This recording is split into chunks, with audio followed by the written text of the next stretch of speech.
कक्षा 11 में आज का टॉपिक है तंत्रिका ऊतक अर्थात नर्वस टिश्यू। तंत्रिका ऊतक का निर्माण तंत्रिका कोशिकाओं और तंत्रिका तंतुओं से होता है। तंत्रिका ऊतक शरीर में तंत्रिकीय आवेगों को एक स्थान से दूसरे स्थान तक ले जाने का कार्य करते हैं।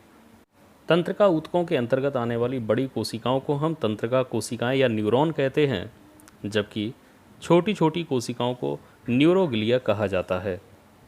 तो सबसे पहले समझते हैं तंत्रिका कोशिका की संरचना अर्थात स्ट्रक्चर ऑफ न्यूरॉन। यदि पूछा जाए कि मानव शरीर की सबसे बड़ी कोशिका कौन सी है, तो आप लोग याद रखें तंत्रिका कोशिका मानव शरीर की सबसे बड़ी कोशिका होती है और इसका संबंध तंत्रिका तंत्र से होता है। ये कोशिकाएं 3 भागों से मिलकर बनती हैं, जिन्हें क्रमशः साइटोन, डेंड्राइट तथा एक्सॉन कहते हैं। तो सबसे पहले समझेंगे साइटोन। साइटोन को कोशिका पिंड या कोशिका काय के नाम से भी जाना जाता है। यह तंत्रिका कोशिका का प्रमुख भाग है। इस भाग में एक गोल या अंडाकार केंद्रक भी होता है। इसके कोशिका द्रव में माइटोकॉन्ड्रिया, गोल्गी काय, राइबोसोम्स, एंडोप्लाज्मिक रेटिकुलम तथा अनेक असममित आकार के बड़े कण पाए जाते हैं। इन कणों को निजल्स ग्रैन्यूल्स या निजल के कण कहा जाता है। अब समझते हैं तंत्रिका कोशिका का दूसरा भाग डेंड्रॉन्स या डेंड्राइट्स। साइटोन के चारों ओर फैले धागेनुमा शाखान्वित प्रवर्धों को डेंड्राइट्स कहा जाता है। ये शुरुआत में तो मोटे होते हैं, लेकिन जैसे जैसे आगे बढ़ते हैं ये शाखान्वित होकर पतले होते जाते हैं और इनका एक जाल जैसा दिखने लगता है। इनके अंतिम सिरों पर टीलोडेंड्रिया नामक घुंडीनुमा रचनाएं होती हैं, जिनकी सहायता से तंत्रिका कोशिका अन्य तंत्रिकाओं से जुड़ जाती है। अब समझते हैं तंत्रिका कोशिका का तीसरा भाग एक्सॉन। साइटोन के चारों ओर अनेक प्रवर्ध निकलते हैं, लेकिन इनमें से एक प्रवर्ध कुछ लंबा, मोटा और बेलनाकार हो जाता है तथा स्पष्ट दिखने लगता है। ये एक्सॉन कहलाता है। एक्सॉन के अंतिम सिरे पर भी अनेक शाखान्वित तंतु दिखाई देते हैं, जो दूसरी तंत्रिका तंतु के साथ संबंध बनाते हैं अर्थात जुड़ जाते हैं।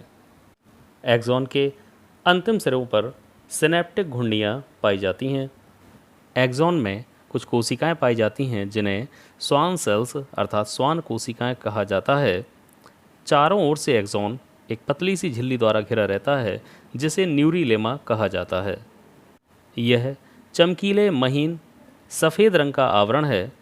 जिस स्थान पर न्यूरीलेमा अंदर की ओर फोल्ड होकर एक्सॉन को टच करती है अर्थात एक्सॉन को छूती है, उस बिंदु को हम रेनवियर का नोड या नोड ऑफ रेनवियर कहते हैं। प्रवर्धों की संख्या और स्वभाव के अनुसार तंत्रिका कोशिकाएं 4 प्रकार की होती हैं।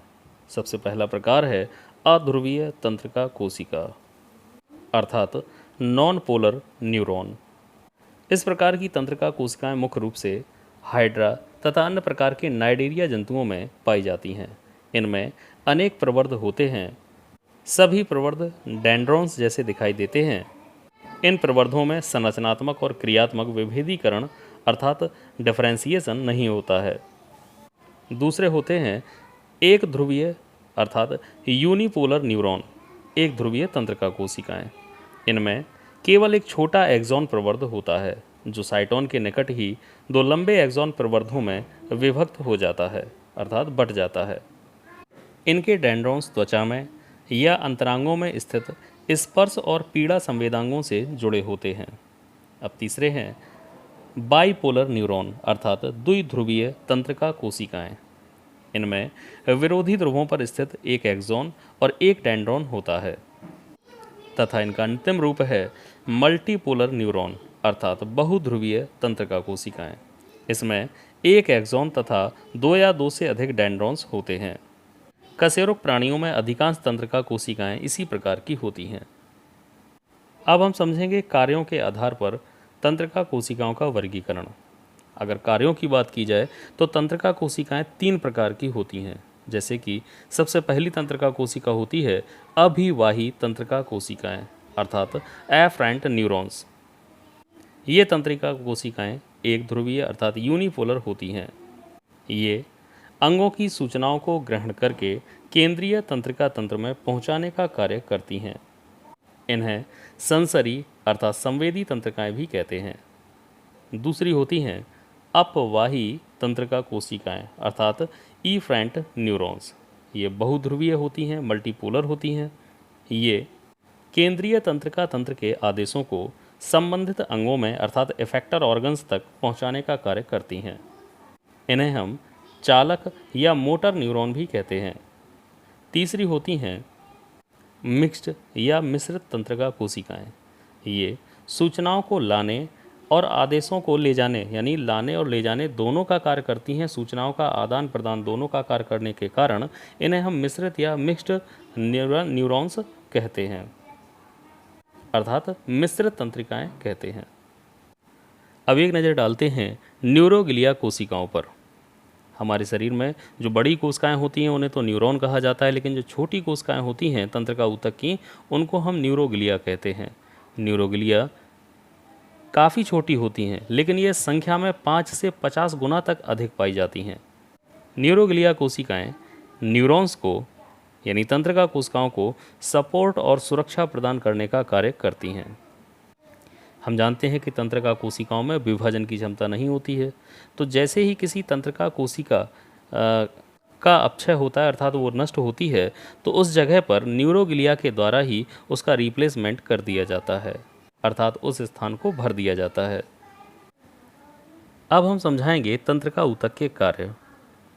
आप लोगों को पता होगा कि तंत्रिकाएं हमारे शरीर में सूचनाओं के प्रसारण से संबंधित कार्य करती हैं।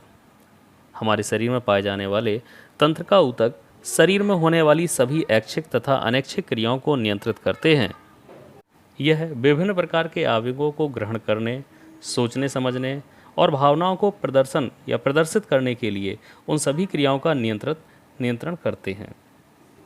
तंत्रिकाएं मिलकर ही हमारे शरीर में तंत्रिका तंत्र का निर्माण करती हैं।